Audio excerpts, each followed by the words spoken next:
Direksiyondan ses geliyorsa,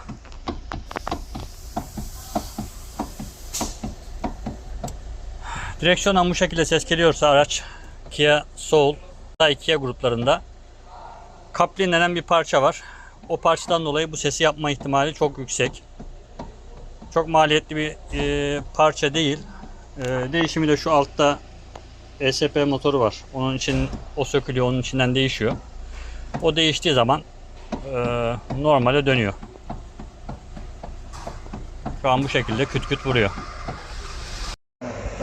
Arkadaşlar parça bu. Yeri de burada. Şu anda bunun içinde neredeyse hiç parça kalmamış. Komple gördüğünüz gibi dağılmış. Sadece ortası kalmış. Şu kısım ortası. Diğer bütün kısımları dağılmış. Yeni parça da bu. Buraları temizleyip bu parçayı takıp geri topluyorsunuz. Bunu da sökmek için iki vida burada var.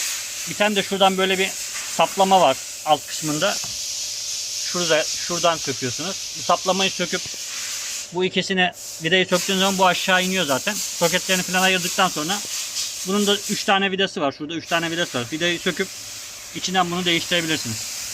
Şu an taktım, dağdan toplamadım ama deneme amaçlı gayet güzel.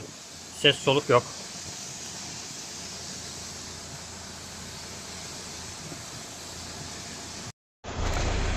Bu da son hali. Her şey toplandı. Eskiden küt küt vuruyordu. Şu an gayet güzel.